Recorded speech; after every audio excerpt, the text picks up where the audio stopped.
자, 여론조사부터 한번 볼 건데요. 여론조사를 매번 보다 보면은 그래서 우리들이 디스론이라고 불렸죠.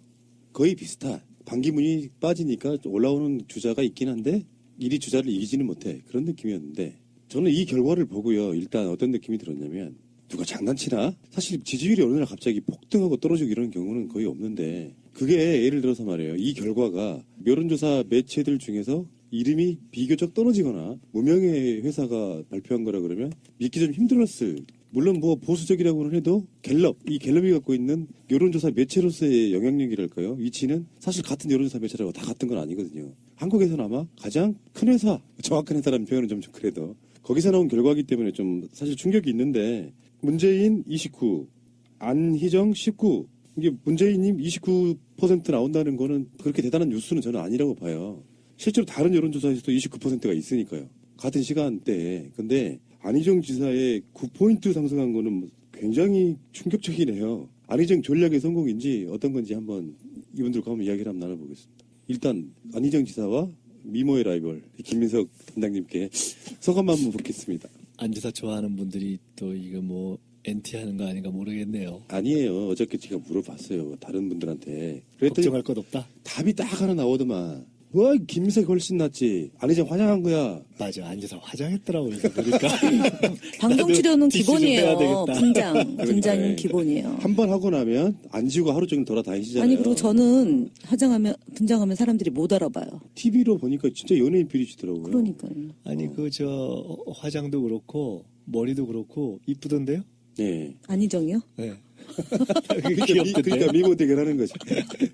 자, 어떠세요? 글쎄 지금 우리 푸른나무님이 말씀 중에 소개하는 말씀 중에 충격이라는 표현을 쓰셨는데 어쨌든 전체 지금까지 여론의 흐름 중에 새로운 여론조사가 나온 거고 또 그걸 뭐 거창하게 얘기하면 충격이라고 할 수도 있을 거고 또 어떻게 보면 이제 선거 이제 막판에 이제 새로운 판이 하나가 또 시작되는 것 같다라는 이제 느낌이 들 정도로 흥미로운 여론조사가 나온 거죠. 그러니까 지금 말씀처럼 수치 그 자체보다도 문 대표가 일부라도 떨어지고 딴 주자가 상승하는 것과 상관없이 이제 동반 상승 추세였는데 문 대표가 일부 떨어지고 그것을 흡입하는 걸 포함해서 안 지사가 이제 쭉 올라간 건데 이렇게 되면은 우선 첫째는 10% 차이가 났다라는 점, 두 번째로 시간이 아직 비교적 있다라는 점, 그리고 서로 등락의 주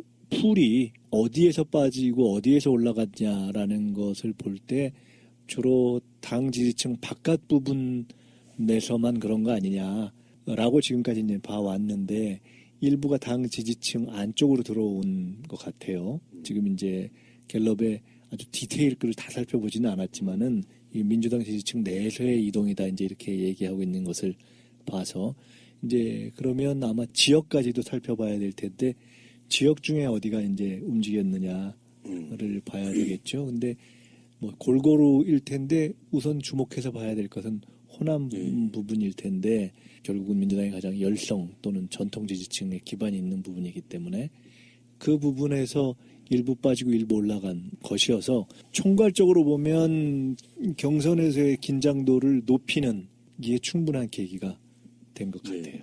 지지율 상승에 지지층 변화가 국민의당 지지층이 한 8% 정도 올라갔고요. 바른정당이 여기가 꽤 많네요.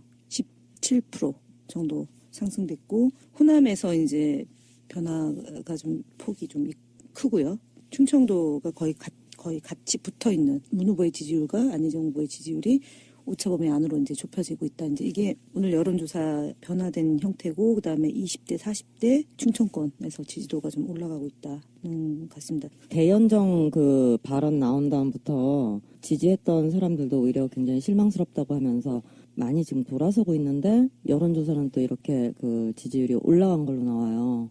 이럴 때 제가 어떻게 이것을 받아들여야 하는지도 좀 당황스럽고, 그리고 이분이 그 말씀을 하시는 대연정 때문에 상당히 사람들이 우리가 지금 민주당을 어떻게 바라봐야 하는지까지 이 시각이 돌아갈 정도로 이 대단한 발언을 하셨거든요. 새누리랑도 대연정을 하겠다라는 것도 납득이 안 되고, 지금 이렇게 급한 사안을 다 놔두고 하필 지금 대연정 같은 걸 말씀을 하실까라는 것도 납득이 안 되고, 이렇게 계속 이렇게 두드려 맞다 보면은 이 결과적으로 이게 결코 도움이 안 되거든요. 그래서 이게 당내에서 도대체 이거에 대해서 어떻게 생각하는지도 상당히 궁금해요. 이 여론조사도 좀 이상하고. 자, 차분하게 한번 짚어보는데 네네. 사실 김영선님의 말씀이 일리가 좀 있어요. 이런 표현이 적당하진 않아요, 아직까지는. 근데 어떤 장난질도 있을 수 있다는 거를 염두에 둬야 됩니다. 여론조사 어떤 기법에 있어가지고. 최고로 좋은 방법은 이따 다시 이야기가 나오겠습니다만 대세론을 깨는 방법 중에 내부 싸움을 격렬하게 붙여주면 돼요. 사실 만약에 이 분위기가 진짜 민심이라고 하면 안희정 지사는 말에 등에 올라탄 거잖아요. 그런 느낌까지 이야기해봐야 되는데 일단 나온 조사니까 조사는 조사대로 이야기 한번 해보고. 근데 호남에서의 이동이 저는 굉장히 커 보이는데 문재인 대표 41%에서 31%로 떨어졌어요. 그리고 안희정 지사가 9%에서 20%로 올라갔기 때문에 전체 동력은 아마 반기문 빠진 뒤에 충청권 여론과 이 호남 여론이 합쳐지면서 급등이라는 표현 19%면은 사실 얼마 전까지 문재인 대표의 지지율에 가까워요. 그 정도란 말이에요. 그러니까 굳이 분석을 하자 그러면 호남 사람들이 어느 정도 등을 돌리고 있거나 빼고 있다. 그렇다고 하면 그 이유는 딱 하나밖에 없다고 보거든요.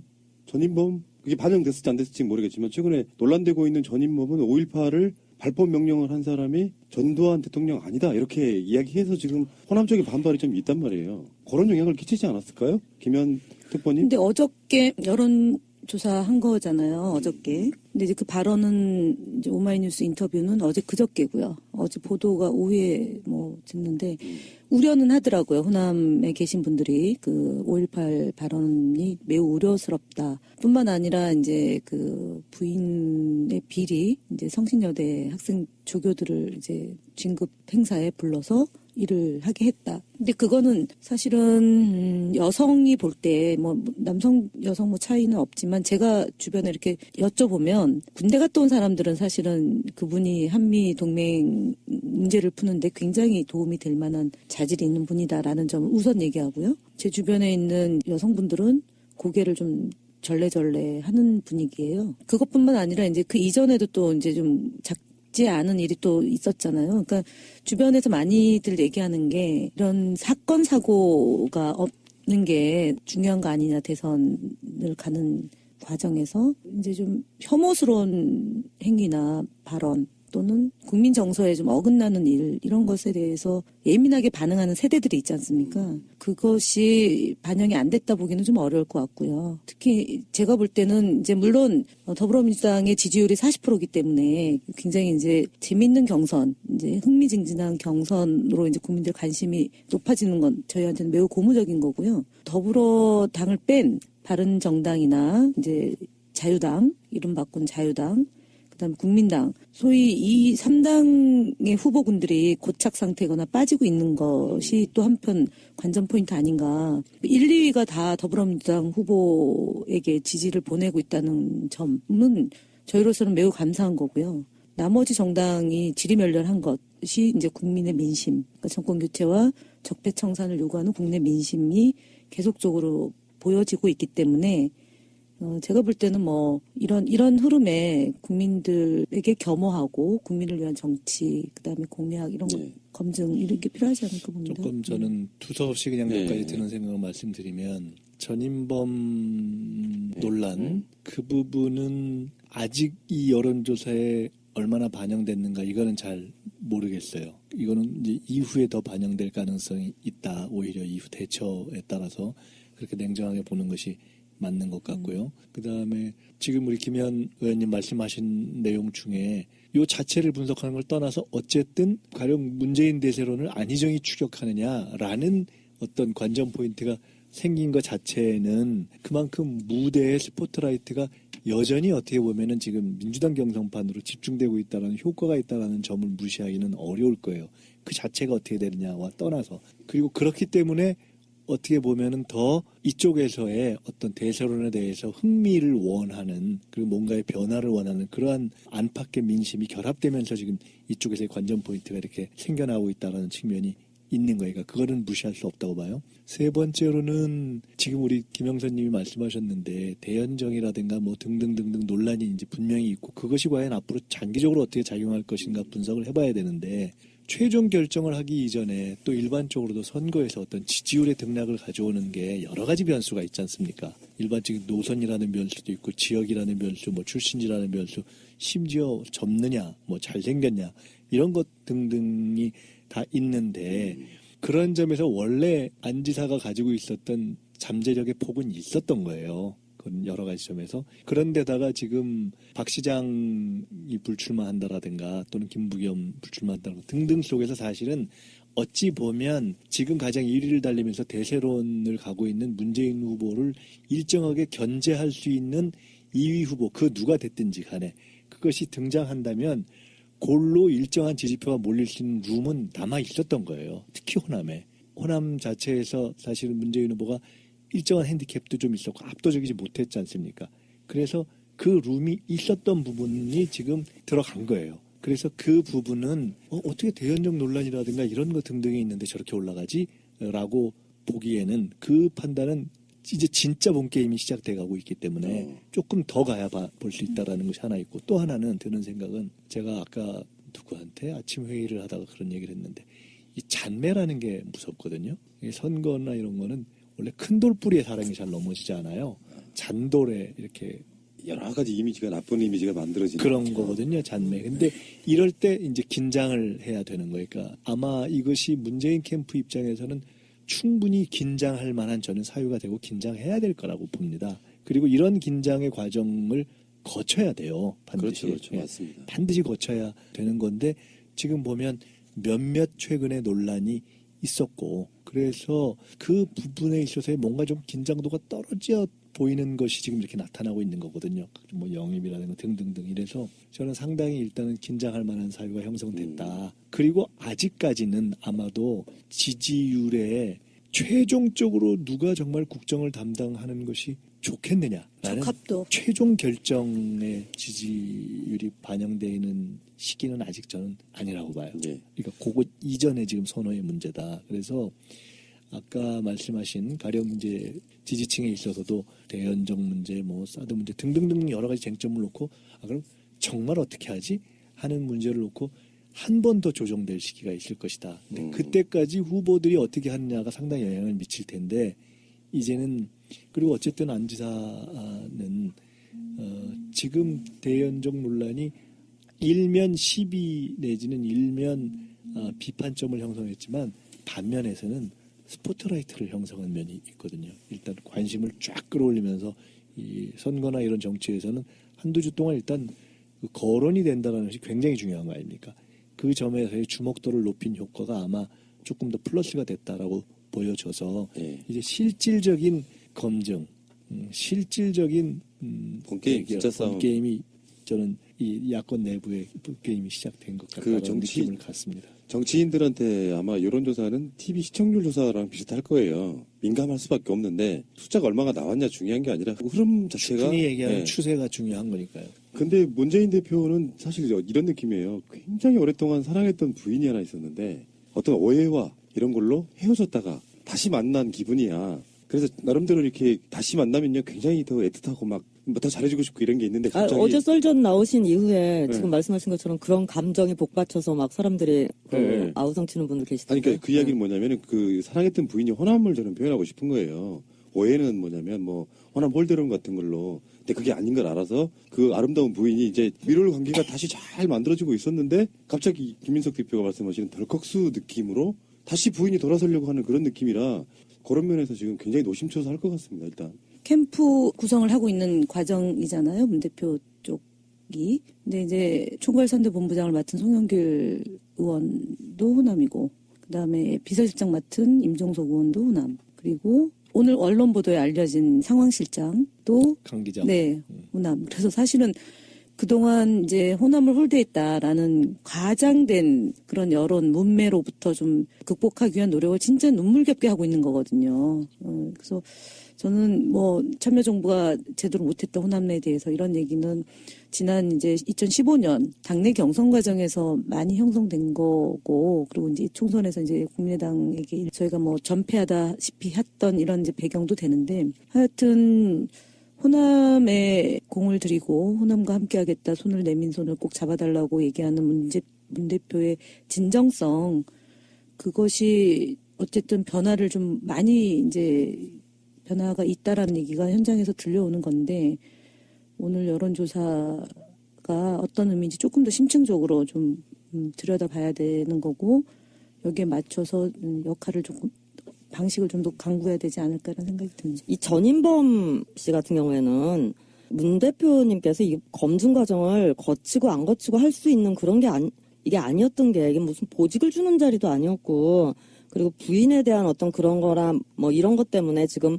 문재인 그럴 줄 알았다 그러면서 막 악플 다시는 분들이 많이 계시는데 미우면 문재인이 미웠지 사실은 이 양반 이거 영입할 당시만 해도 이런 상황을 알고 누가 영입을 했겠어요. 난 좀 과하게 반응하는 건 정말 이제는 좀 자제해야 된다라는 생각이 좀 들거든요. 근데 그 부분은 가치관 차이가 있을 수 있어요. 그것도 봐야 된다 하는 사람도 있고. 그럼에도 불구하고 문재인 대표 이야기처럼 내가 부인을 영입한 거냐 그렇게 이야기할 수도 있는데 이제 전인범 본인의 문제가 터졌다면 저는 이렇게 생각해요. 계속 추세가 떨어지느냐 올라가느냐는 아까 그 김 단장님도 말씀을 하셨지만 그 추세를 한 번쯤 겪어야 되는데 겪을 때 사실은 국민들이 무엇까지 보냐면요. 어떤 게 터졌을 때 처리를 잘하냐 못하냐를 더 본다고 생각해요. 그래서 잘 처리하면 오히려 더 믿음이 생기고 5.18에 대한 생각이 문재인의 생각은 아니잖아요. 예를 들면 그게 전인범의 문제로 호남의 지지율이 빠졌다라고 하면 그러니까 그걸 어떻게 처리하느냐를 현명하게 지켜볼 거라고 저는 생각이 들고요. 아니 뭐 새누리당하고도 연정하겠다는 아닌 안지사는 지지율이 올라가면서 이거 웃기잖아. 이거 무슨 뭐 인지부조야. 새누리당하고 대연정하겠다는 얘기를 하지는 않았고요. 사실은. 대연정 안에 다 포함되어 있잖아요. 그럴 수는 있는데 근데 어쨌든 그 단어 이게 팩트가 우리가 늘 팩트를 중시해야 되니까 그건 아니다. 뭐 대연정 얘기 들어보면 깊어요. 자, 어쨌건 이거 방송 소재로 쓰면 참 좋아요. 똑같은 얘기 매주 하는 것 같은 느낌보다 지지율이 이렇게 급등급락 이 느낌을 들면 방송으로 이야기하기는 좋은데 해당 캠프들은 굉장히 반응이 한쪽은 이게 뭔 일이야 하고 한쪽에서는 전략대로 됐네. 사실 만약에 안희정 지사가 이를테면 노무현 모델을 차용하는 것 같아요. 지지율 미미한 데서 칙 치고 올라가 보자. 근데 어느 정도 그게 자기들 계획대로 맞아떨어지면 원래 할 거고 또 문재인 대표 쪽 입장에서는 이거 뭐지 하고 이제 노심초사할 것 같은데요. 방송 소재로는 좋은데 캠프들은 굉장히 당황스럽거나 긴장하겠죠. 조금 모호한 거죠, 사실은. 예, 지적하자니 적폐청산, 정권 교체 이것이 중시된 거고, 그리고 원론적인 거고, 이제 그렇게 얘기했단 말이죠. 그래서 이제 그럼 뜻이 크게 다르지 않다 이제 얘기하다가 여론으로 먹히잖아요. 그러니까 지지율이 올라가니까 소신 그렇게 얘기를 했죠. 그러니까 여론조사라고 하는 게 일종의 미디어의 장난 같은 건데요. 이게 조작이라는 뜻이 아니라 네. 사람들이 갖고 있는 대중의 심리를 움직이는 첫 번째 용도로 사용이 되거든요. 그러니까 흐름이 안희정이 이제 나보다 큰일 난다. 요즘 안희정이 대세야 이런 말이 대중을 이렇게 휩쓸려가게 만드는 요소가 여론조사에 다 포함되어 있는 약간 독소 같은 거예요. 그거를 나쁘게 표현하면은 냄비 끓는 것 같은 그런 거란 말이에요. 그러니까 여론조사가 여론을 반영한다기보다는 사실 여론조사가 여론을 끌고 가는 측면이 없지 않아 있어요. 우리나라는 특히 그래요.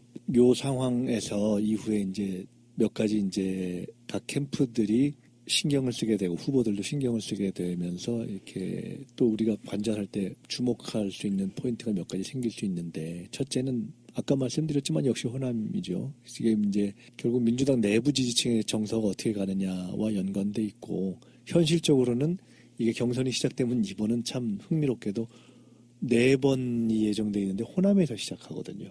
그러니까 이제 호남 경선의 결과가 딱 그 승자 노무현 대통령이 광주 경선 네, 뒤집었죠. 네, 뒤집은 거지 않습니까?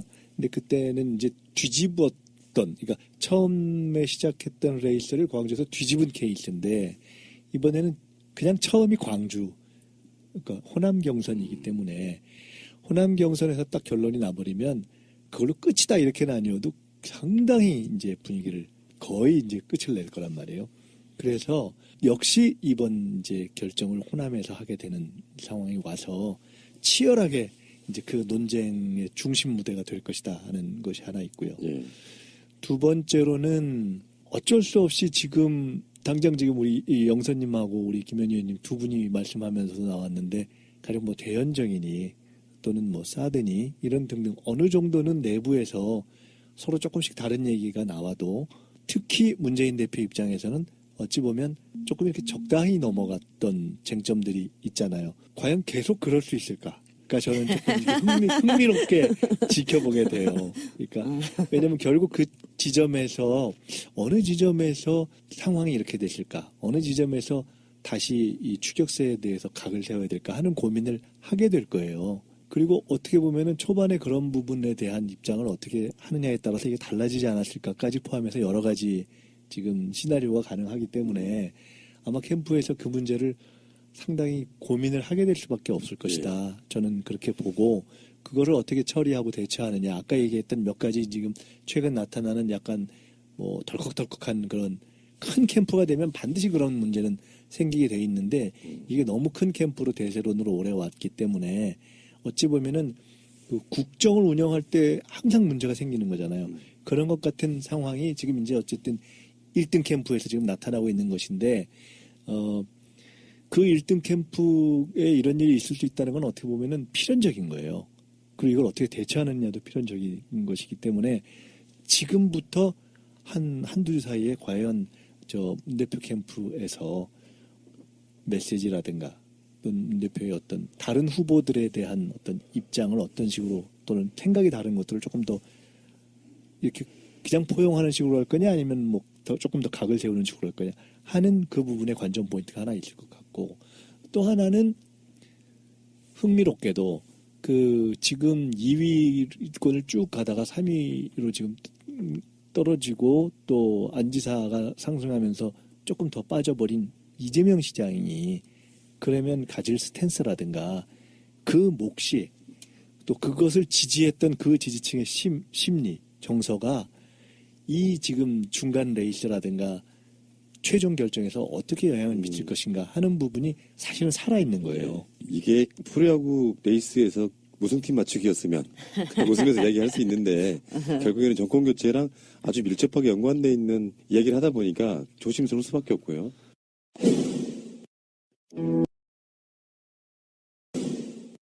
만약에 탄핵이 기각됐을 때 사람마다 다 생각이 다르시더라고요. 기각되면 문재인 대표의 지지율이 올라갈 것이다, 내려갈 것이다. 탄핵이 인용되면 어쩔 것이다, 그런 것들이 있는데 그런 이야기를 짧게 한번 들어보고 다른 주제로 넘어갈게요.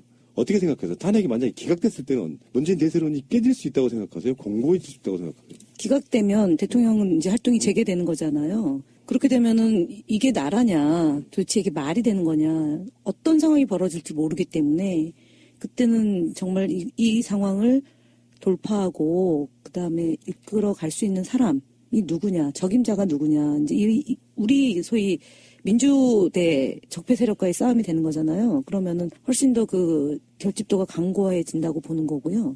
인용이 되었을 때도 결국은 대선 이제 임박해지는 거고 3월 경선, 이제 4월 대선 이렇게 되기 때문에 그때 가서는 국정 운영을 잘할 사람, 그다음에 믿고 맡길 사람, 준비된 대통령 후보가 누구냐라는 기준을 놓고 보기 때문에 저는 쏠림 현상은 뭐 더 강화될 거다라고 봅니다. 저하고는 완전히 반대로 보고 계시는군요. 만약에 탄핵이 이게 기각이 된다면 이건 정말 저희 입장에서는 혁명 상황이에요.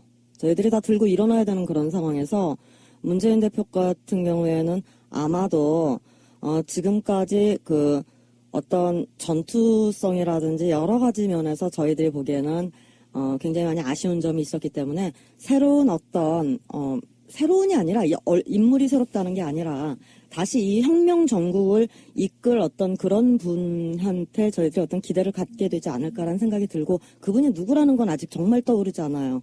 그러니까 문 대표님께서 굉장히 그 평시 상황에는 정말 좋은 어떤 그런 대선 주자고 대통령이 되면 정말 아름다운 그림이 그려지겠다 했지만 지금까지 저희가 싸워온 과정 속에서는 이분이 그렇게 강한 그런 것을 어필하진 않으셨거든요. 그래서 아마 극단적인 상황이 되면은 바뀌지 않을까라는 생각이 상당히 듭니다. 그러니까 제가 말씀드렸던 아까 초반에 얘기 그 이야기예요. 서로 다 다르더라고. 네. 분석하는 거나 해석하는 게. 인용이 되면 야권이 더 당연히 좋고 또 문 대표가 더 빠지거나 이런 일은 별로 없을 거예요.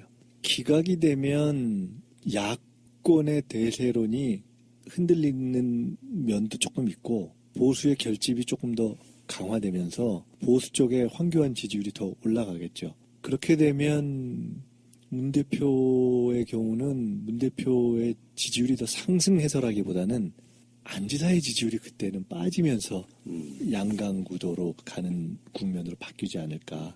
그러면서 상호 조정 국면을 거치지 않을까. 저는 그렇게 예상되는데요. 저는 이제 굳이 말씀드리자 그러면 다른 어떤 여타의 대선 상황과는 다 완전히 다른 거다. 조중동과 같이 한편 먹어서 하는 싸움이기 때문에 지금까지 박근혜 탄핵에 대해서 가장 강성이었던 조중동이 만약에 기각되면은 거기에 대해서 만세할 그런 스탠스가 아니잖아요.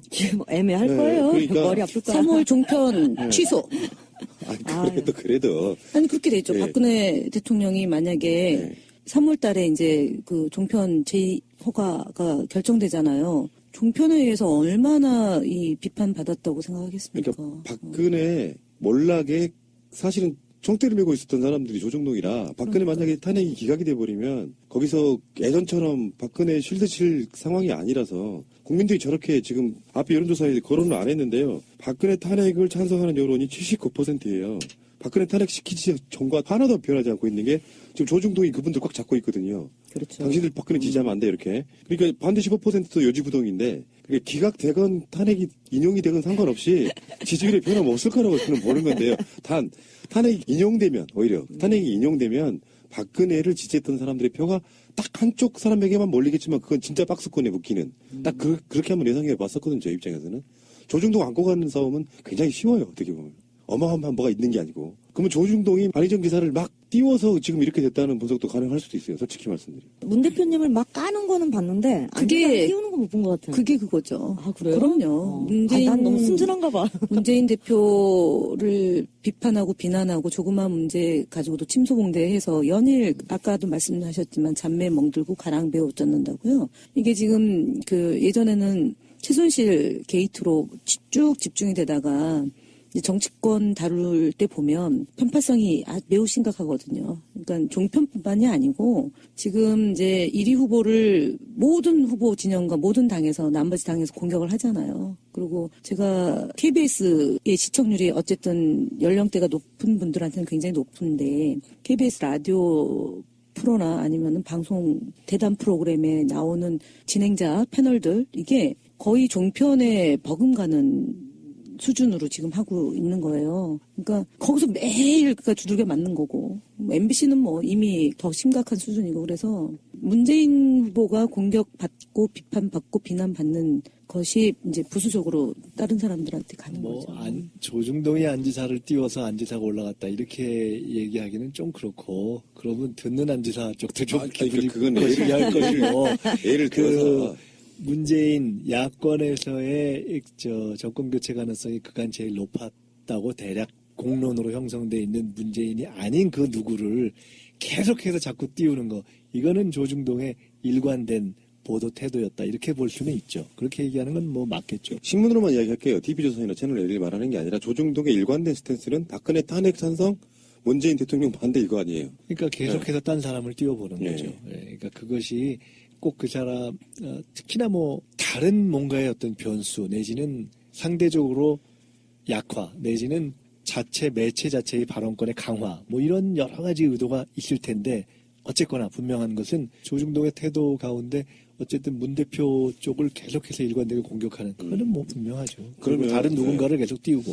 제 생각인데요. 궁금증이기도 하고 저는 대세론의 효과에 대해서 오래전에 이런 이야기 해본 적 있었거든요. 조중동이 굴복해서 줄 설 때가 됐는데 대세론이 완고하게 가면 그들이 마냥 적대적 관계가 되는 게 아니고 자기들 장래를 봐서라도 뭔가 좀 양다리 걸치기라도 해주면 좋을 텐데 왜 그게 안 되는지를 우리 종편 나가시는 김현 전 의원님께서 한번 설명 좀 해줘보세요. 답답해서 그래요. 사실은 이제 보기에 따라서 이제 그렇게 볼 수도 있지만 사실 지금 신문의 보도 흐름은 매우 전향적으로 바뀌었죠. 그래요? 네. 신문은 그렇고 종편도 저희가 적극적으로 출연하지 않았다라는 얘기를 이제 종편에서 많이 하는데 최근에 이제 선거가 임박해지면서 균형, 공정, 객관성 이거를 저희가 계속 요구하고 있어요. 그래서 그런 게 반영이 되고 있기 때문에 제가 볼 때는 체감하는 그 정도의 차이가 있을지 모르겠으나 이렇게 부정적이거나 비판이나 비난의 강도가 조금 완화되고 있다. 신문의 경우는. 하긴 고정 이미지가 너무 무서워가지고요. 저 사람들은 우호적 감정을 갖고 쓰는 헤드라인도 수십 년 동안 생긴 적대감 때문에 쟤들 문재인 또 까고 있네 이렇게 보일 수도 있어요. 그런 효과도 분명히 있다고 보고. 근데 아니, 큰 기조는 여전히 그렇다고 네. 봐야죠. 그런데 지금 우리 김현 의원님 말씀은 그쪽 입장에서는 그래도 애써서 지금 하는 게 그 정도 조금 변하고 있는 거다. 이렇게 볼 수 있는 거 아닌가 싶어요. 네, 그러니까 즉 아까 말씀하신 것처럼 전체의 흐름을 보고 정권 교체의 흐름을 보고 저 대세에 굴복해야 되는 거 아니냐. 아마 그냥 합리적인 판단으로는 전체적으로 큰 정권 교체의 흐름으로 가는 쪽이 훨씬 더 우월하다 하는 거는 대부분 그런 감은 가지고 있을 거예요. 제가 옛날에 그런 얘기 한 적 있어요. 물론 정청래 의원 같은 경우는 지저 있게 정권 안 나간다고 오랜 시간 동안 고수한 적도 있잖아요. 근데 정치인 개인 입장이나 캠프나 또는 진영 입장에서 보면요. 지금 최민희, 김현 잘 나가는 정편의 스타가 되고 있지 않습니까, 두 분이? 제가 영광스럽게 그 두 분하고 방송을 따로따로 하고 있는데 실제로 그 정편에 나가시는 분들이 그쪽 기자들과 친해지고 이러면 그분들을 직접 비판하기가 굉장히 어려워져요. 사람 관계이기 때문에. 그래서 김현에 대해서 예전에 그 세월호 사건 때 말도 안 되는 거짓말 막 쏟아내던 사람들도 실제로는 아마 현장 내에서 미안해하거나 꼭 그렇게 표현하지 않더라도 비슷한 사건이 나면 그때 그 강도로 때리지를 못해요. 그런 측면이 있죠, 솔직히. 그 사건이 있을 수 없죠. 그런 사건이 지금 비유가 적절치 않고요. 사실은 제가 이제 공보 파트 업무를 본 게 13년이죠. 그 사건의 경우는 신문에서는 그닥 그렇게 요란하지 않았어요. 거의 뭐 안 썼고. 조선 동화가 뭐 조금 쓰다가 말았던 사건이고, 뭐 아시다시피 김영한 비망록에 있는 것처럼 김기춘 비서실장의 하명에 따라서 이제 사건을 그야말로 조작하고 확대시키고 과장한 건데 맞죠. 그러니까 예를 들어서 이제 제가 채널 A하고 그다음에 연합뉴스 TV 지금 이제 일주일에 한 번씩 나가서 얘기를 하는데 거기 이제 패널들하고도 대화를 나누게 되는 거고요. 진행자하고도 이후에 대화를 나누면서 좀 공정하게 보도해달라 이런 얘기를 얼굴 보고 하면 반영이 되죠. 예.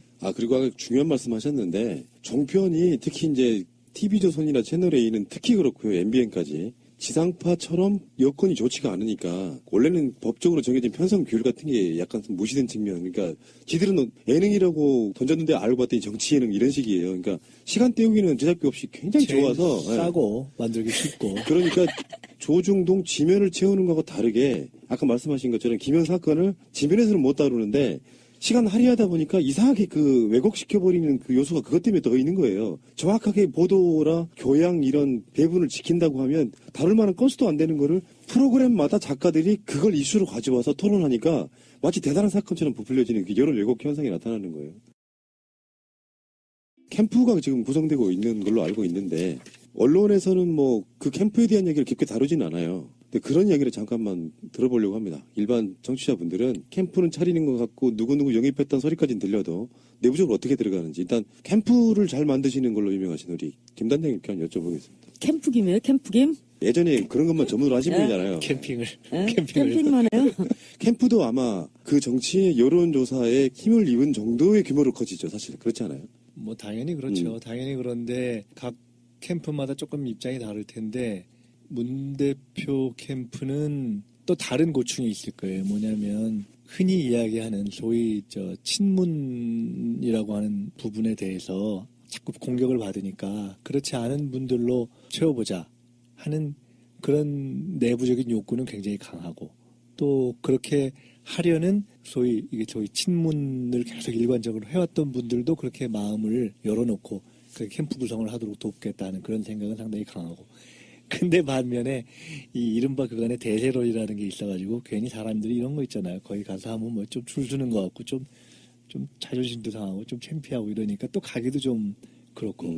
그래서 아마 상당히 우리 김현 의원님 잘 아시겠지만 그 캠프 구성이 어떻게 보면 여러 가지 그동안 열심히 뛰어왔던 거에 비해서 조금 늦춰진 거 아닙니까?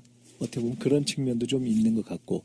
그래서 사람들이 지금 민주당의 의원들의 상당수가 이거 뭐 후보 다 정해지고 남은 어차피 이번엔 당 중심의 선거운동을 할 텐데 그때 가서 하면 되지 뭐 꼭 내가 나까지 캠프에 가야 되냐? 뭐 이런 게 많아요. 의원들이. 그러니까 가급적 굳이 캠프에 그리고 어디 가서 하면 꼭 뭐 줄 서는 것 같은 그런 느낌을 갖잖아요. 그래서 그렇게 안 하려는 정서가 일단은 많다. 그래서 그런 고충을 거치면서 시간이 좀 지연됐던 거로 듣고 있고 어쨌든 그래서 근데 이제 경선을 해야 되니까 최종적으로 지금 맞춰진 게 뭐 6군데인가 7군데 정도의 본부를 만들고 아까 말씀하신 것처럼 최종 어젠가 강기정 의원이 상황실장까지 맡는 것으로 해서 일단 기본 틀은 짠 것 같아요. 아, 근데 좀 뭐랄까 좀 우려스러운데요. 지난 선거 때도 3개 정도로 이렇게 나누어졌던 선거운동이어서 그게 중구난방 느낌?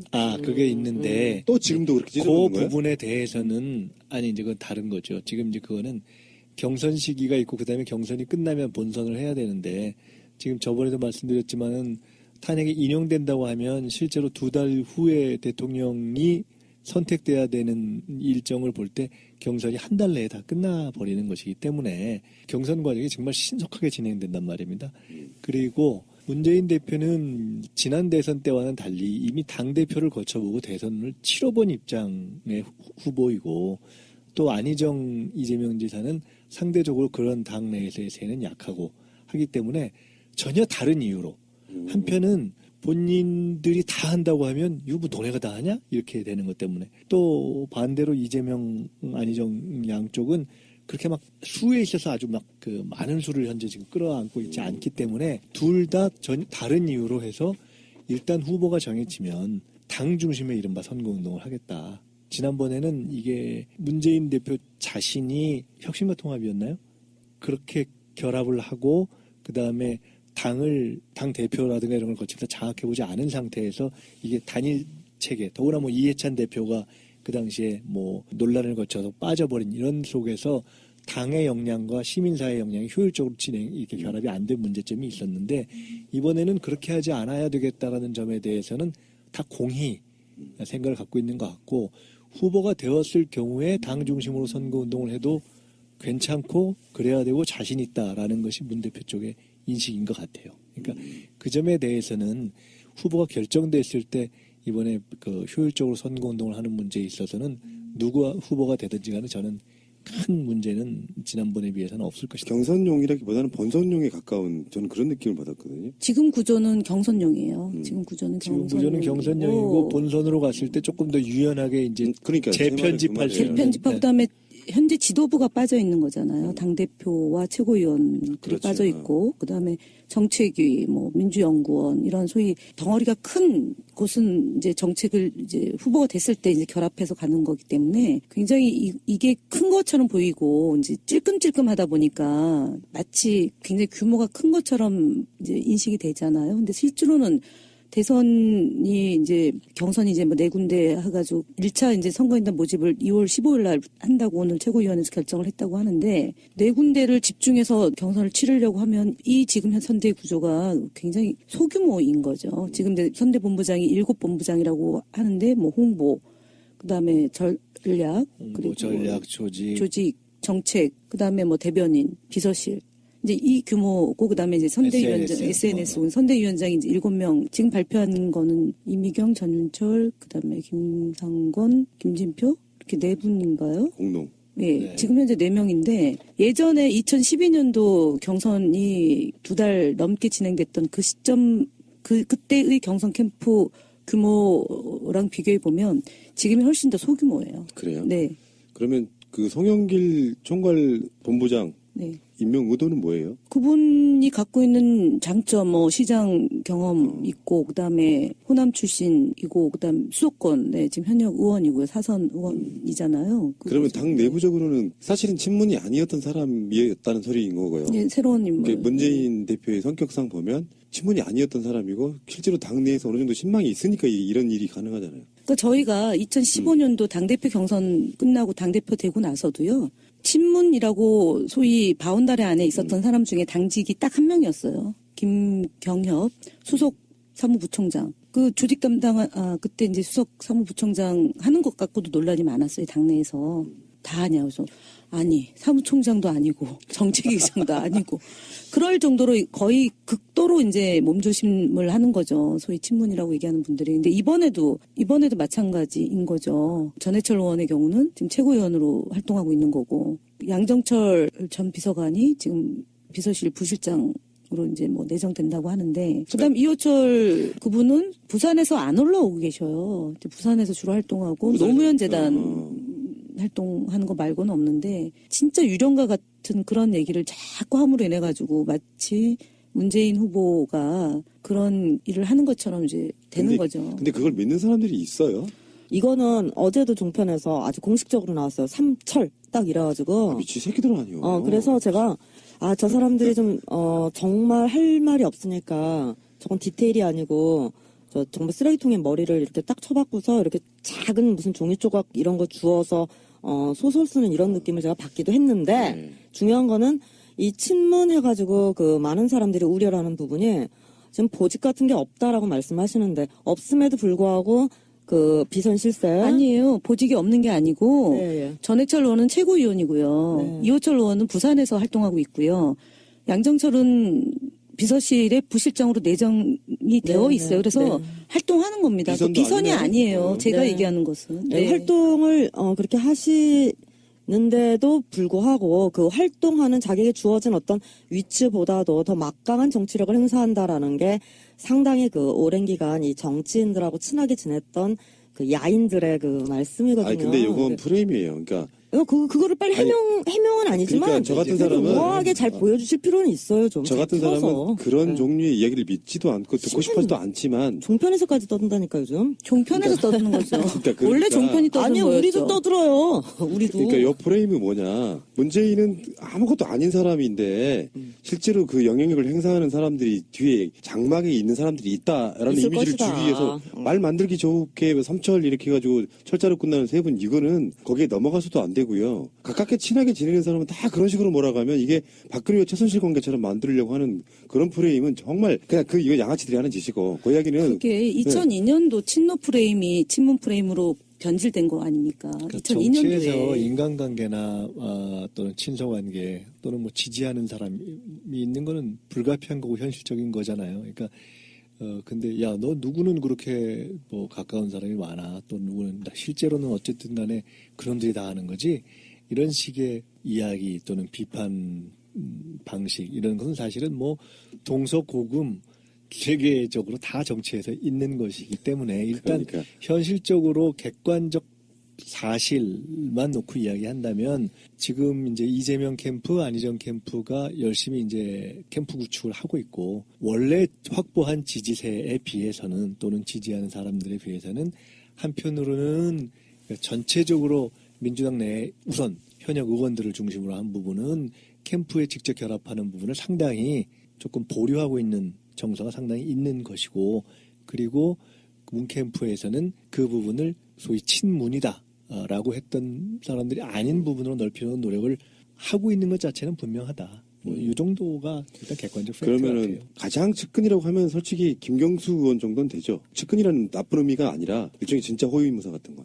후임 무사는 사실은 위기 상황 때 네. 그분의 철학과 노선과 가치를 지키기 위해서 앞장서서 예전에 유시민 같은 했던 역할. 분, 그러니까 그럼 노무현 대통령 때 유시민 의원이 그랬던 거고요. 당이 가장 당 대표로서 가장 어려웠던 시기에 호위무사를 했던 것은 최재성하고 진성준 위원장이었죠. 그렇군요. 그리고 이제 소위 말한 친문 의원들이었던 거고요. 근데 지금은 탄핵 시기이기 때문에 호위무사 이런 개념이 적절한 건 아닌 거죠. 그리고 핵심 측근 지금 계속 이제 쓰고 있고 그 보도를 방치하고 있는 점에 저는 사실은 문제를 진단하고 싶어요. 지금 그렇게 되면 어떤 문제가 생기냐면 핵심하고 측근이다 그러면 그럼 나 핵심 아니고 측근 아니니까 나는 그러니까. 그러면 다른 캠프에 가야 되겠네 이렇게 돼버리죠. 그 어떤 분이 그랬어요. 제 이제 삐지게 하면 안 된다. 사람들을 소외시키면 안 된다.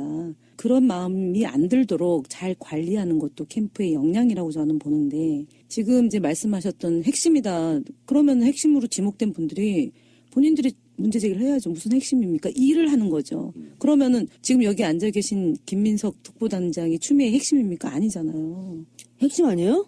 아니. 실망해요, 대표님. 그렇게 보는 것 자체가 제가 그렇죠. 볼 때는 당직이라는 건 조금 다르죠. 예, 그러니까 개인- 그렇게 보는 게 그러니까 핵심으로 보면은 핵심적으로 일을 한다, 중요한 일을 한다는 거잖아요. 그러면은 제일 중요한 일을 하는 건 비서실장과 대변인인 거죠. 그다음에 그거를 종합적인 상황을 관리하는 본부장과 그다음에 상황실장 이런 분들이고 정책을 하시는 분들이 다 중요한 일을 하는 거예요. 그렇죠. 네, 근데 그거는 누구는 중요하고 누구는 핵심이고 덜 중요하고 이렇게 편가르는 것이 제가 볼 땐 굉장히 나쁜 프레임이고 어찌 보면은 그 사람은 소수잖아요. 근데 그분을 좋아하고 지지하는 사람들은 다수잖아요. 그 다수를 보고 정치를 해야 되는 거잖아요. 국민을 보고 정치를 해야 되고 지지자를 보고 정치를 해야 되는데 묘한 게 있습니다. 사람들의 마음은 묘해서 본인이 핵심이고 싶은 거죠. 그러면은 질투를 하는 거죠. 문제 제기를 하는 거죠. 그러면은 갈등이 생기는 거잖아요. 그래서 저는 이걸 빌어서 좀 핵심, 뭐 측근 이런 좀 구시대적 용어를 쓰지 않았으면 좋겠어요. 미국에서 물론 미국 대선에서도 보면은 핵심이라고 쓰지만 그 포지셔닝을 갖고 이제 얘기를 하는 거잖아요. 근데 저희는 굉장히 이거를 분열적, 갈등적 요소로 작용하기 때문에 그 3차전 용어가 대표적인 거거든요. 이거. 그렇죠. 네. 나쁜 프레임으로 그냥 찍어대는 건데 네. 있을 수 있는 거라고는 생각해요. 왜냐면은 과도한 거죠. 우리가 예를 들어서 박근혜 뭐 대선 나왔을 때 박근혜는 뭐 어떻다더라 뭐 이야기가 사실은 침소봉대된 것도 있었을 거예요. 그러니까 공격하기 위해서는 동원할 수 있는 거 다 동원하는데 악의적으로 거짓말인 거 자기도 알면서도 막 뿌려대는 그게 이제 나쁜 거라고 생각이 들고요. 문재인 캠프를 한번 나와볼게요. 두 번째는 안희정 캠프로 한번 가보는데요. 사실 안희정 캠프는 지금 알려진 게 거의 없고요. 안희정 캠프 쪽에 윤태영 전 대변인 정도가 들어가 있다는 정도만 알려진 게 전부인 것 같은데. 안희정 지사와 지역적으로나 개인적으로나 일단은 상당히 끈끈하고 가까운 인연이 있는 의원들이 제법 있죠. 그리고 이제 그 중에서도 가장 최근에 정치를 같이 이렇게 했던 분들이 우선 충청권을 중심으로 있고, 그래서 뭐 박수현 의원이라든가 정재호 의원이라든가 등등등 몇 분이 김종민 의원이라든가 조승래 그러니까 뭐 조승래 의원은 비서실장을 하기도 했죠. 그렇게 일단 비교적 안정돼서 오랫동안 정서를 같이 했던 분들이 한 서너 분 되고 그 좌장 노릇을 지금 백재현 의원이 하고 있어요. 하고 있고 아까도 나왔지만은 그렇게 어떤 포지션을 맡아서 하는 것 말고 이렇게 주변을 싸고 있는 분들 중에는 아마 문 대표와 우리 안 지사가 공히 그러니까 친노의 기반에 하고 있다면은 상대적으로 거기서 역할했던 시기라든가 방식에 있어서 주로 청와대에서 일했던 분, 그다음에 초기 캠프에서 일했던 분 이렇게 놓고 본다면 아마 노 대통령 경선 때를 포함한 초기 캠프 구성원들의 그런 쪽의 정서라든가 인간관계들이 자연스럽게 또 연결이 되어 있는 부분이 있기 때문에 그런 분들이 안지사 쪽에 많이 지방자치실무연구소 팀이죠. 가 있는 거죠. 그러니까 92년도, 93년도 이제 초기 이제 노무현 대통령이 최고위원, 그러니까 민주당 최고위원 경선에 도전하면서 대선에 뜻을 품었을 때 함께 모였던 동지들이 9할 정도가 아마 지금 이제 안희정 캠프에 있고요. 그 중에 거의 9할인 것 같아요. 지금 제가 면모를 보면. 그러고 아까 얘기했던 이제 뭐 초기 노사모 활동했던 분들 있고 인간적으로 끈끈하게 연결된 분들이 많이 이제 여기서 비선실세 핵심 그런 얘기 안 나오잖아요. 안희정. 안 쓰잖아요. 그러니까 1위 후보가 갖고 있는 타 후보 진영과 언론에서의 아까 조중동이 또는 종편에서 문재인 후보를 공격하기 위한 한 수단, 그리고 잡매에 멍들게 하는 그 수단이고 그거로부터 자유스럽지 못하니까 적극적으로 도왔던 분들이 자꾸 뒤로 빠지게 되는 일들이 생기는 거죠. 그러니까 관망하거나 이제 그래서 참 안타까워요. 저는 뭐 그런 이제 바운다리 안에 있는지 모르겠지만 실력 있고 능력 있는 분들이 조금 더 역할을 해주면 좋은데 그 역할을 지금 못 하잖아요. 못하게 만들어 놓고 있잖아요. 예. 그러면은 친문이라고 불리우는 석칭 뭐 진짜 친문이든 아니든 상관없이 비교적 가까운 사람들 그분들 입장에서 안희정과 문재인이 같이 떴을 때 친문 캠프에서는 상대적 역차별 받는 느낌 있잖아요, 솔직히. 네, 있어요. 근데 안희정 캠프에는 사람도 부족한 것 같고 그도 친노의 바운더리 안에 들어있는 정치인이고 그쪽으로 가고 싶다는 욕구 같은 거 안 생깁니까? 정치를 그렇게 질문이 더러운가? 가볍게 할 수 없다. 네. 가볍게 할 수 없다는 게 또 문재인을 지난 19대 때 함께 사실은 19대 때 정치 활동을 같이 했던 분들 중에 이제 친문 그룹이 존재하는 거잖아요. 뭐 대선 경선 때나 대선 후보가 됐을 때나 또는 정치를 하도록 이렇게 옆에서 끊임없이 문재인 후보한테 대선 후보로 나오라고 얘기했던 그룹이 존재하는 거잖아요. 근데 여기서 이분들이 그래 친문이니까 뉴페이스들이 와야 되니까 좀 자리를 이분들 중심으로 갑시다라고 얘기하는데 그렇다고 문재인을 정치 같이 이제 동지이자 참모이자 비서로 했던 사람들이 문재인과 더불어 상황이 이렇다고 섭섭하다고 문재인 안 돕고 뭐 다른 선택을 한다? 친문 의원들은 그런 사람들이 또 아니에요. 그러니까 그거는 상대적으로 안희정이 그러면 홀대받는 거네. 같은 식구인데 그쪽으로 가면 어때서? 아니 그게 뭐냐면은 그래서 1위 후보에 갖고 있는 득이 될 수 있겠죠. 왜냐하면 2012년도에 대선 후보였고 동고동락을 했던 팀들이잖아요. 그렇다고 안희정 캠프로 우리 빠지라고 하니까 슬쩍 갈 수가 없는 거죠. 그러니까 안희정 캠프에서는 또 섭섭한 거죠, 사실은. 알겠습니다. 네. 진짜 그러면요? 섭섭하면 가야죠.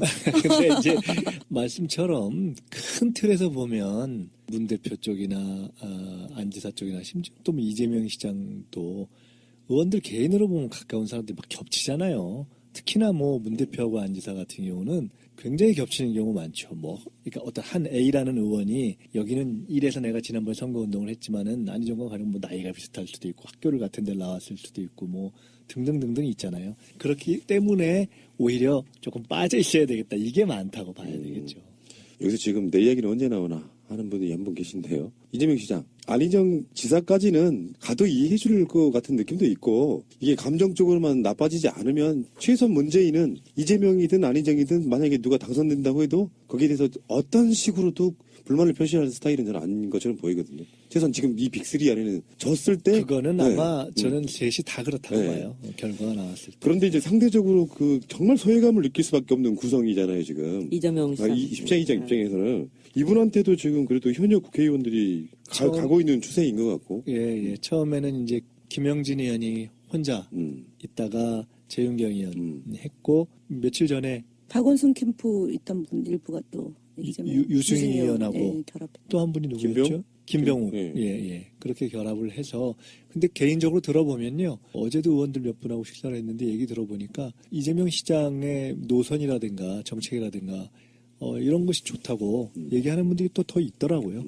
근데 이제 전반적으로 꼭 내가 캠프까지 이번에 결합해야 되느냐 이런 게 많아요. 그러니까 의원들의 숫자라는 점에서 보면은 의원들은 그렇게 쉽게 결합을 안 할 거예요. 저는 그게 이제 척지는 것이 좀 싫은 거죠. 그렇죠. 뭔 말인지 알겠습니다. 예, 어느 집안 캠프 싸움인데. 그러니까 어느 캠프에서 열심히 하면 상대 캠프에서 표적이 되죠, 늘. 그러니까 정치는 상대 정당, 집권하는 측으로부터 표적이 돼도 정치한테 굉장히 부담이 되는 거고. 그래서 앞장서서 안 싸우려고 그러잖아요. 저처럼 되니까.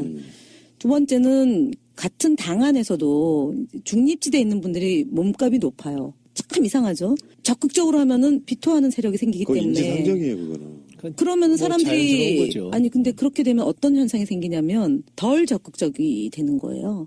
아하, 예. 그럴 수 있겠네. 그래서 저는 이렇게 정치 문화가 형성이 되면 굉장히 기회를 잘 타는 정치인들이 더욱 많이 생기기 때문에 국민들 볼 때는 앞장서는 사람이 왜 없지 이제 이런 게 생길 수 있어요. 그래서 제가 볼 때는 열심히 하는 사람은 열심히 한 만큼 대접받는 세상, 선당후사라는 표현을 저희가 쓰는데요. 예. 좀 그렇게 되는 게 좀 상식이지 않을까. 우리 김현 의원님께서 빡치신데 속으로 저는 좀 진짜 억울하고 많이 억울해요. 국회의원들께서는 그 국회의원 신분에 맞는 그리고 국회의원이 하셔야 될 그 업무를 성실히 하시고 이 대선 선거 캠프는 뜻이 맞는 그런 분들이 가서 합류하셔도 되겠지만은 지금 시국이 시국인지라 대선을 준비하시는 분들은 또 당에서 따로 그렇게 준비하시고. 근데 이 사람 빼고 저 사람 빼고 나면 사실 사람이 없어요. 그러니까 그럴 것 최소 같기도 숫자가 갈 한데요. 수밖에 예. 없어요. 지금 안 움직이시는 게 그런 면도 네. 좀 있지 않을까 싶어요. 우리 사실. 김영선님의 정말 국민 눈높이의 말씀 그렇죠. 정말로 감사하고요. 정반대로 이재명 시장이 대세론을 타는 후보였다 그러면 또 정반대로 이렇게 사실은 쫙 사람이 좀 더 모였을 가능성은 있어 보인다고 생각이 들거든요. 그러니까 그게 다 연결되어 있는 거죠. 세력이 그러니까 대선 후보는 지지하는 기반 세력 그다음에 본인의 준비 정도가 맞물려 가지고 국민들이 볼 때 저 정도가 되면은 대한민국을 이끌 수 있는 후보구나라는 게 이제 여론에 반영되기 때문에. 그러니까 이런 느낌이었어요. 지금 안희정 지점이 딱 그렇게 보이는데 거물급들이 영입되면 대세론도 되고 안정감도 주는 그 컨셉을 홍보할 수가 있고 안희정도 지금 후원회장을 공동으로 임명한다. 지금 이재명 시장도 그 후원회장을 명망가들이 아니라 자기가 이렇게 돌봐왔던 사회적으로 상대적으로 이렇게 소외됐던 분들 중심으로 꾸리겠다. 그것은 이제 대세론이라든지 어떤 안정감을 주지 못한 후보의 또 다른 전략으로 그렇게 꾸며가는 그러니까 자기 어떤 상황에 맞게 꾸며가는 그런 느낌이고요. 재윤경 그러면 저 아주 정확하게 그 부분에 대해서 잘 모르는데 캠프에 들어가지 않은 사람은 아까 그 김현 의원님 말씀처럼 그냥 이미지 좋았어요. 막 예전에 무슨 더군다나 재윤경 의원은 주빌리 은행 같은 걸로 이재용 시장하고 굉장히 결이 맞는 사람이에요. 원래 옛날부터 국회의원 하기 전부터. 그 일 자체가 네? 아마 성남의 기반이 그렇죠. 상당히 있었을 겁니다. 그래서 들어가서 열심히 하면 그냥 우리 쪽에서 좋아했던 약간 진보적 느낌의 국회의원들도 또 특정 정치인을 싫어하시는 분들 입장에서는 공적처럼 돼버려서 그래서 나서기 참 힘들겠다는 그렇죠. 생각이 들어요. 네, 맞아요. 그러니까 대변인이라는 자리는 늘 그러니까 정책을 홍보할 수도 있지만 상대 캠프나 상대 후보 진영의 비판자적 위치에 있을 수밖에 없잖아요. 특히 기자들 만났을 때 자신들의 상품을 얘기하는 것도 있지만 상대의 상품에 대해서 평가를 하게 되잖아요. 그럼 그걸 들은 언론인이 또 그 다른 캠프에 가서 이렇게 얘기하는데 어떻게 생각하시냐고 얘기를 하게 되면 찍히는 거죠. 그래서 되게 어려운 일이. 근데 이번에는 뭐 공자 말씀 같지만은 후보들이 출연진이 좋고 하기 때문에 조금 더 너무 걱정하지 말고 서로 노선이나 정책이 다른 부분에 대해서 그냥 이렇게 차이를 너무 덮으려고 하지 말고 얘기를 하면서 논쟁을 하는 것이 더 좋다고 보고요. 그리고 끝난 뒤에 땅 캠프 했던 사람들을 많이 전체 당 캠프에 결합을 시켜야죠. 그렇죠. 그리고 그것이 가능할 거고요. 이번이 경선으로 보면 야권의 경선 가운데 있어서 그런 어떤 교과서적인 경험을 축적할 수 있는 거의 최초가 가능한 것이 아닌가. 저희가 사실 2002년도에도 비슷하게 그러니까 정동영 후보랑 경선 마지막까지 갔고 뛰었던 분들이 많이 합류해가지고 함께 한 거죠. 그렇죠. 네, 네. 그건 이제 그 후보가 끝까지 갔을 때 네. 예, 상대 후보가. 자, 오늘 제가 방송에서 느낀 소감은 대세론이 너무 일찍 떴다는 느낌이 그래서 방송도 조금 상품으로는 참 좋은 소재가 나타났는데 더군다나 탄핵을 지금 기다리고 있는 한 2개월 정도 기간 동안 그것 때문에 올라왔던 이재명 시장의 지지율이 정체됐던 측면도 있고요.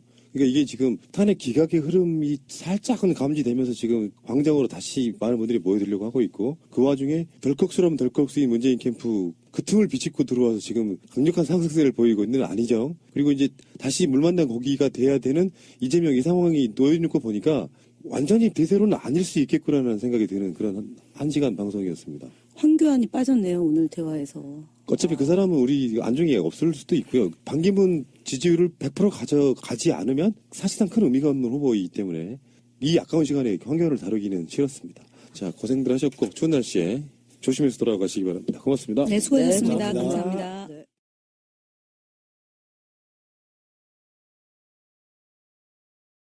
장난 같은 건데요. 이게 조작이라는 뜻이 아니라 네.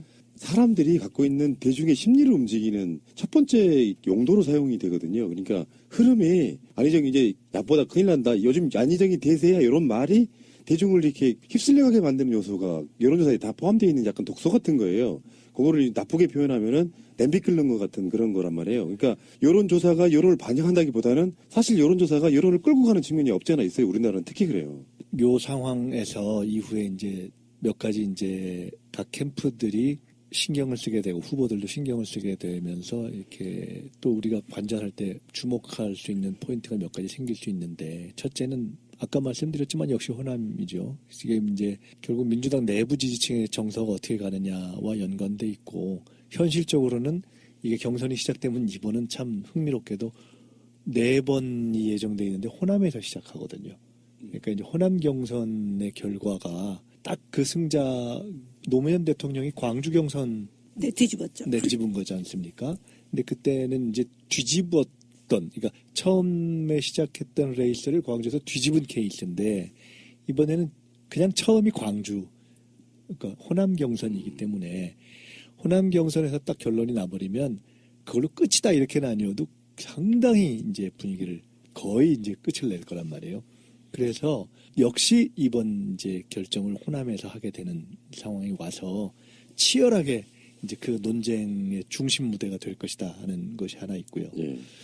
두 번째로는 어쩔 수 없이 지금 당장 지금 우리 이 영선님하고 우리 김현희 의원님 두 분이 말씀하면서도 나왔는데 가령 뭐 대연정이니 또는 뭐 사드니 이런 등등 어느 정도는 내부에서 서로 조금씩 다른 얘기가 나와도 특히 문재인 대표 입장에서는 어찌 보면 조금 이렇게 적당히 넘어갔던 쟁점들이 있잖아요. 과연 계속 그럴 수 있을까? 그러니까 저는 조금 이렇게 흥미롭게 지켜보게 돼요. 그러니까 왜냐하면 결국 그 지점에서 어느 지점에서 상황이 이렇게 됐을까? 어느 지점에서 다시 이 추격세에 대해서 각을 세워야 될까 하는 고민을 하게 될 거예요. 그리고 어떻게 보면은 초반에 그런 부분에 대한 입장을 어떻게 하느냐에 따라서 이게 달라지지 않았을까까지 포함해서 여러 가지 지금 시나리오가 가능하기 때문에 아마 캠프에서 그 문제를 상당히 고민을 하게 될 수밖에 없을 것이다. 저는 그렇게 보고 그거를 어떻게 처리하고 대처하느냐. 아까 얘기했던 몇 가지 지금 최근 나타나는 약간 뭐 덜컥덜컥한 그런 큰 캠프가 되면 반드시 그런 문제는 생기게 돼 있는데 이게 너무 큰 캠프로 대세론으로 오래 왔기 때문에 어찌 보면은 그 국정을 운영할 때 항상 문제가 생기는 거잖아요. 그런 것 같은 상황이 지금 이제 어쨌든 1등 캠프에서 지금 나타나고 있는 것인데 그 1등 캠프에 이런 일이 있을 수 있다는 건 어떻게 보면은 필연적인 거예요.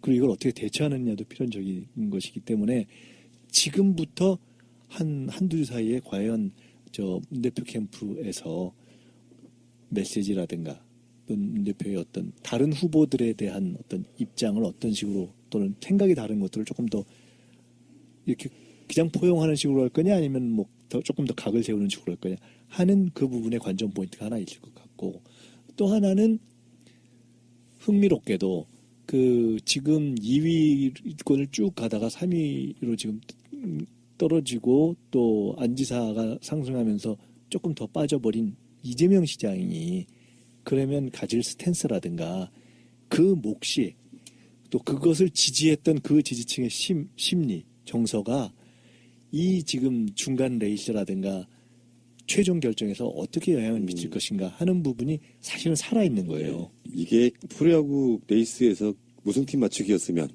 웃으면서 이야기할 수 있는데 결국에는 정권 교체랑 아주 밀접하게 연관돼 있는 이야기를 하다 보니까 조심스러울 수밖에 없고요.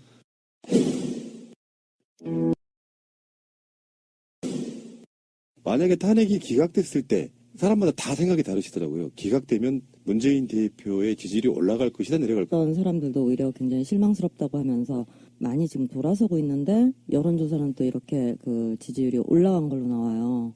이럴 때 제가 어떻게 이것을 받아들여야 하는지도 좀 당황스럽고 그리고 이분이 그 말씀을 하시는 대연정 때문에 상당히 사람들이 우리가 지금 민주당을 어떻게 바라봐야 하는지까지 이 시각이 돌아갈 정도로 이 대단한 발언을 하셨거든요. 새누리랑도 대연정을 하겠다라는 것도 납득이 안 되고 지금 이렇게 급한 사안을 다 놔두고 하필 지금 대연정 같은 걸 말씀을 하실까라는 것도 납득이 안 되고 이렇게 계속 이렇게 두드려 맞다 보면은 이 결과적으로 이게 결코 도움이 안 되거든요. 그래서 이게 당내에서 또 도대체 이거에 대해서 어떻게 생각하는지도 상당히 궁금해요. 이 여론조사도 좀 이상하고. 자, 차분하게 한번 짚어보는데 네네.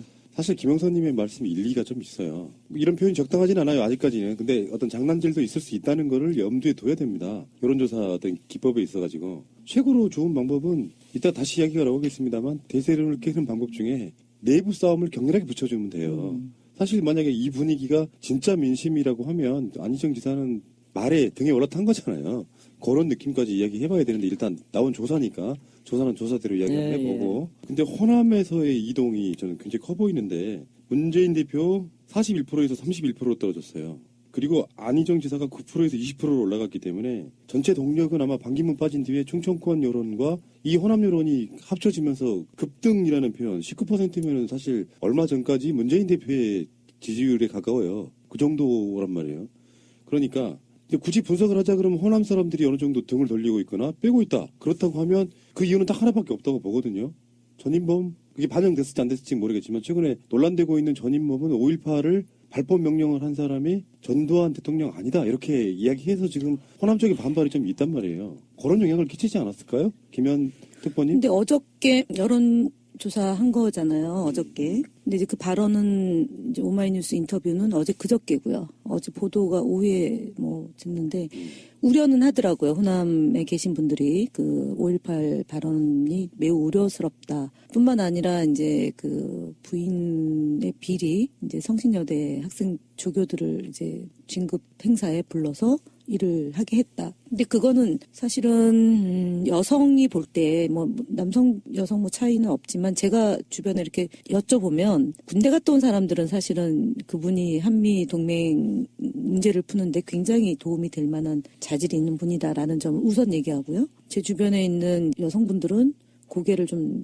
절레절레 하는 분위기예요. 그것뿐만 아니라 이제 그 이전에도 또 이제 좀 작지 않은 일이 또 있었잖아요. 그러니까 주변에서 많이들 얘기하는 게 이런 사건 사고가 없는 게 중요한 거 아니냐 대선을 가는 과정에서 이제 좀 혐오스러운 행위나 발언 또는 국민 정서에 좀 어긋나는 일 이런 것에 대해서 예민하게 반응하는 세대들이 있지 않습니까? 그것이 반영이 안 됐다 보기는 좀 어려울 것 같고요. 특히 제가 볼 때는 이제 물론 더불어민주당의 지지율이 40%이기 때문에 굉장히 이제 재밌는 경선, 이제 흥미진진한 경선으로 이제 국민들 관심이 높아지는 건 저희한테는 매우 고무적인 거고요. 더불어당을 뺀 바른정당이나 이제 자유당, 이름 바꾼 자유당, 그다음에 국민당, 소위 이 3당의 후보군들이 고착 상태거나 빠지고 있는 것이 또 한편 관전 포인트 아닌가. 1, 2위가 다 더불어민주당 후보에게 지지를 보내고 있다는 점은 저희로서는 매우 감사한 거고요. 나머지 정당이 지리멸렬한 것이 이제 국민의 민심, 그러니까 정권 교체와 적폐 청산을 요구하는 국내 민심이 계속적으로 보여지고 있기 때문에 제가 볼 때는 뭐 이런 흐름에 국민들에게 겸허하고 국민을 위한 정치, 그다음에 공약 이런 거 검증 이런 게 필요하지 않을까 봅니다. 조금 저는 두서없이 그냥 몇 가지 드는 생각을 말씀드리면 전인범 논란 그 부분은 아직 이 여론조사에 얼마나 반영됐는가 이거는 잘 모르겠어요. 이거는 이제 이후에 더 반영. 굉장히 오랫동안 사랑했던 부인이 하나 있었는데 어떤 오해와 이런 걸로 헤어졌다가 다시 만난 기분이야. 그래서 나름대로 이렇게 다시 만나면요 굉장히 더 애틋하고 막 더 잘해주고 싶고 이런 게 있는데 갑자기 어제 썰전 나오신 이후에 지금 말씀하신 것처럼 그런 감정이 복받쳐서 막 사람들이 아우성치는 분들 계시던데. 아니, 그러니까 그 이야기는 뭐냐면은 그 사랑했던 부인이 호남을 저는 표현하고 싶은 거예요. 오해는 뭐냐면 뭐 호남 홀대론 같은 걸로. 근데 그게 아닌 걸 알아서 그 아름다운 부인이 이제 미룰 관계가 다시 잘 만들어지고 있었는데 갑자기 김민석 대표가 말씀하시는 덜컥수 느낌으로 다시 부인이 돌아서려고 하는 그런 느낌이라 그런 면에서 지금 굉장히 노심초사 할 것 같습니다. 일단 캠프 구성을 하고 있는 과정이잖아요. 문 대표 쪽이. 근데 이제 총괄선대 본부장을 맡은 송영길 의원도 호남이고, 그다음에 비서실장 맡은 임종석 의원도 호남. 그리고 오늘 언론 보도에 알려진 상황실장도 강 기자. 네, 호남. 그래서 사실은 그동안 이제 호남을 홀대했다라는 과장된 그런 여론 문매로부터 좀 극복하기 위한 노력을 진짜 눈물겹게 하고 있는 거거든요. 그래서 저는 뭐 참여정부가 제대로 못했던 호남에 대해서 이런 얘기는 지난 이제 2015년 당내 경선 과정에서 많이 형성된 거고, 그리고 이제 총선에서 이제 국민의당에게 저희가 뭐 전패하다시피 했던 이런 이제 배경도 되는데, 하여튼 호남에 공을 들이고 호남과 함께하겠다, 손을 내민 손을 꼭 잡아달라고 얘기하는 문 대표의 진정성, 그것이 어쨌든 변화를 좀 많이 이제 변화가 있다라는 얘기가 현장에서 들려오는 건데, 오늘 여론조사가 어떤 의미인지 조금 더 심층적으로 좀 들여다봐야 되는 거고, 여기에 맞춰서 역할을 조금 방식을 좀 더 강구해야 되지 않을까라는 생각이 듭니다. 이 전인범 씨 같은 경우에는 문 대표님께서 이 검증 과정을 거치고 안 거치고 할 수 있는 그런 게 이게 아니었던 게, 이게 무슨 보직을 주는 자리도 아니었고, 그리고 부인에 대한 어떤 그런 거랑 뭐 이런 것 때문에 지금 문재인 그럴 줄 알았다 그러면서 막 악플 다시는 분들이 많이 계시는데, 미우면 문재인이 미웠지. 사실은 이 양반 이거 영입할 당시만 해도 이런 상황을 알고 누가 영입을 했겠어요. 난 좀 과하게 반응하는 건 정말 좀 이제는 좀 자제해야 된다라는 생각이 좀 들거든요. 근데 그 가치관 차이가 있을 수 있어요. 그것도 봐야 된다 하는 사람도 있고. 그럼에도 불구하고 문재인 대표 이야기처럼 내가 부인을 영입한 거냐 그렇게 이야기할 수도 있는데, 이제 전인범 본인의 문제가 터졌다면 저는 이렇게 생각해요. 계속 추세가 떨어지느냐 올라가느냐는 아까 그 김 단장님도 말씀을 하셨지만 그 추세를 한 번쯤 겪어야 되는데, 겪을 때 사실은 국민들이 뭐까지 보냐면요, 어떤 게 터졌을 때 처리를 잘하냐 못하냐를 더 본다고 생각해요. 그래서 잘 처리하면 오히려 더 믿음이 생기고, 5.18에 대한 생각이 문재인의 생각은 아니잖아요. 예를 들면 그게 전인범의 문제로 호남의 지지율이 빠졌다라고 하면, 그러니까 그걸 어떻게 처리하느냐를 현명하게 지켜볼 거라고 저는 생각이 들고요. 아니, 뭐 새누리당하고도 연정하겠다는 안지사는 지지율이 올라가면서 이거 웃기잖아. 이거 무슨 뭐 인지부조야. 새누리당하고 대연정하겠다는 얘기를 하지는 않았고요, 사실은. 대연정 안에 다 포함돼 있잖아요. 그럴 수는 있는데, 근데 어쨌든 그 단어, 이게 팩트가, 우리가 늘 팩트를 중시해야 되니까, 그건 아니다. 뭐 대연정 얘기 들어보면 깊어요. 자, 뭐 어쨌건 이건 뭐 방송 소재로서는 참 좋아요. 똑같은 얘기 매주 하는 것 같은 느낌보다 지지율이 이렇게 급등급락 이 느낌을 들면 방송으로 이야기하기는 좋은데 해당 캠프들은 굉장히 반응이 한쪽은 이게 뭔 일이야 하고 한쪽에서는 전략대로 됐네. 사실 만약에 안희정 지사가 이를테면 노무현 모델을 차용하는 것 같아요. 지지율 미미한 데서 칙 치고 올라가 보자. 근데 어느 정도 그게 자기들 계획대로 맞아떨어지면 원래 할 거고 또 문재인 대표 쪽 입장에서는 이거 뭐지 하고 이제 노심초사할 것 같은데요. 방송 소재로는 좋은데 캠프들은 굉장히 당황스럽거나 긴장하겠죠. 조금 모호한 거죠, 사실은. 예, 지적하자니 적폐청산, 뭐 정권 교체 이것이 중시된 거고, 그리고 원론적인 거고, 이제 그렇게 얘기했단 말이죠. 그래서 이제 그럼 뭐 뜻이 크게 다르지 않다 이제 얘기하다가 여론으로 먹히잖아요. 그러니까 지지율이 올라가니까 소신 그렇게 얘기를 했죠. 그러니까 여론조사라고 하는 게 일종의 미디어 될 가능성이 있다. 오히려 이후 대처에 따라서 그렇게 냉정하게 보는 것이 맞는 것 같고요. 그다음에 지금 우리 김현 의원님 말씀하신 내용 중에 이 자체를 분석하는 걸 떠나서 어쨌든 가령 문재인 대세론을 안희정이 추격하느냐라는 어떤 관전 포인트가 생긴 것 자체는 그만큼 무대의 스포트라이트가 여전히 어떻게 보면은 지금 민주당 경선판으로 집중되고 있다는 효과가 있다는 점을 무시하기는 어려울 거예요. 그 자체가 어떻게 되느냐와 떠나서. 그리고 그렇기 때문에 어떻게 보면은 더 이쪽에서의 어떤 대세론에 대해서 흥미를 원하는 그리고 뭔가의 변화를 원하는 그러한 안팎의 민심이 결합되면서 지금 이쪽에서의 관전 포인트가 이렇게 생겨나고 있다는 측면이 있는 거예요. 그러니까 그거는 무시할 수 없다고 봐요. 세 번째로는 지금 우리 김영선 님이 말씀하셨는데 대연정이라든가 뭐 등등등등 논란이 이제 분명히 있고 그것이 과연 앞으로 장기적으로 어떻게 작용할 것인가 분석을 해봐야 되는데 최종 결정을 하기 이전에 또 일반적으로도 선거에서 어떤 지지율의 등락을 가져오는 게 여러 가지 변수가 있지 않습니까? 일반적인 노선이라는 변수도 있고 지역이라는 변수, 뭐 출신지라는 변수, 심지어 젊느냐, 뭐 잘생겼냐 이런 것 등등이 다 있는데 그런 점에서 원래 안 지사가 가지고 있었던 잠재력의 폭은 있었던 거예요. 그런 여러 가지 점에서. 그런데다가 지금 박 시장이 불출마한다라든가 또는 김부겸 불출마한다든가 등등 속에서 사실은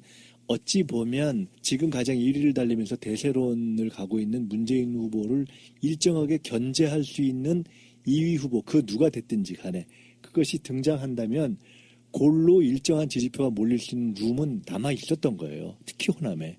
호남 자체에서 사실은 문재인 후보가 일정한 핸디캡도 좀 있었고 압도적이지 못했지 않습니까? 그래서 그 룸이 있었던 부분이 지금 들어간 거예요. 그래서 그 부분은 어떻게 대연정 논란이라든가 이런 거 등등이 있는데 저렇게 올라가지? 라고 보기에는 그 판단은 이제 진짜 본게임이 시작돼가고 있기 때문에 조금 더 가야 볼 수 있다는 것이 하나 있고 또 하나는 드는 생각은 제가 아까 누구한테 아침 회의를 하다가 그런 얘기를 했는데 이 잔매라는 게 무섭거든요. 이 선거나 이런 거는 원래 큰 돌뿌리에 사람이 잘 넘어지지 않아요. 잔돌에 이렇게 여러 가지 이미지가 나쁜 이미지가 만들어지는 그런 거죠. 거거든요, 잔매. 근데 이럴 때 이제 긴장을 해야 되는 거니까 그러니까 아마 이것이 문재인 캠프 입장에서는 충분히 긴장할 만한 저는 사유가 되고 긴장해야 될 거라고 봅니다. 그리고 이런 긴장의 과정을 거쳐야 돼요. 반드시. 그렇죠, 맞습니다. 반드시 거쳐야 되는 건데 지금 보면 몇몇 최근의 논란이 있었고 그래서 그 부분에 있어서 뭔가 좀 긴장도가 떨어져 보이는 것이 지금 이렇게 나타나고 있는 거거든요. 뭐 영입이라든가 등등등 이래서 저는 상당히 일단은 긴장할 만한 사유가 형성됐다. 그리고 아직까지는 아마도 지지율에 최종적으로 누가 정말 국정을 담당하는 것이 좋겠느냐라는 적합도. 최종 결정의 지지율이 반영되는 시기는 아직 저는 아니라고 봐요. 네. 그러니까 그거 이전에 지금 선호의 문제다. 그래서 아까 말씀하신 가령 이제 지지층에 있어서도 대연정 문제, 뭐 사드 문제 등등등 여러 가지 쟁점을 놓고 그럼 정말 어떻게 하지 하는 문제를 놓고 한 번 더 조정될 시기가 있을 것이다. 근데 그때까지 후보들이 어떻게 하느냐가 상당히 영향을 미칠 텐데 이제는 그리고 어쨌든 안 지사는 지금 대연정 논란이 일면 시비 내지는 일면 비판점을 형성했지만 반면에서는 스포트라이트를 형성한 면이 있거든요. 일단 관심을 쫙 끌어올리면서 이 선거나 이런 정치에서는 한두 주 동안 일단 그 거론이 된다는 것이 굉장히 중요한 거 아닙니까? 그 점에서의 주목도를 높인 효과가 아마 조금 더 플러스가 됐다라고 보여져서 네. 이제 실질적인 검증, 실질적인 본게임, 진짜 싸움. 본게임이 저는 이 야권 내부의 게임이 시작된 것 같다는 느낌을 갖습니다. 정치인들한테 아마 여론조사는 TV 시청률 조사랑 비슷할 거예요. 민감할 수밖에 없는데 숫자가 얼마가 나왔냐 중요한 게 아니라 흐름 자체가 흔히 얘기하는 예. 추세가 중요한 거니까요. 근데 문재인 대표는 사실 이런 느낌이에요. 자, 여론조사부터 한번 볼 건데요. 여론조사를 매번 보다 보면은 그래서 우리들이 대세론이라고 불렸죠. 거의 비슷한. 반기문이 빠지니까 올라오는 주자가 있긴 한데 1위 주자를 이기지는 못해. 그런 느낌이었는데 저는 이 결과를 보고요. 일단 어떤 느낌이 들었냐면 누가 장난치나? 사실 지지율이 어느 날 갑자기 폭등하고 떨어지고 이런 경우는 거의 없는데 그게 예를 들어서 말이에요. 이 결과가 여론조사 매체들 중에서 이름이 비교적 떨어지거나 무명의 회사가 발표한 거라 그러면 믿기 좀 힘들었을.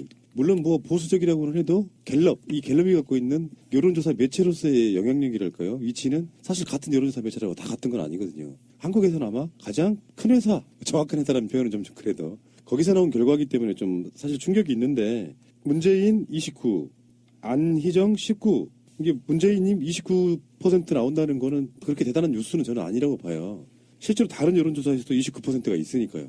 같은 시간대에. 근데 안희정 지사의 9포인트 상승한 거는 굉장히 충격적이네요. 안희정 전략의 성공인지 어떤 건지 한번 이분들과 한번 이야기를 한번 나눠보겠습니다. 일단 안희정 지사와 미모의 라이벌 김민석 단장님께 소감 한번 묻겠습니다. 안 지사 좋아하는 분들이 또 이거 뭐 NT하는 거 아닌가 모르겠네요. 아니에요. 어저께 제가 물어봤어요. 다른 분들한테. 그랬더니 걱정할 것 없다? 답이 딱 하나 나오더만. 뭐 김민석이 훨씬 낫지. 안희정 화장한 거야. 맞아. 안 지사 화장했더라고요. 그러니까.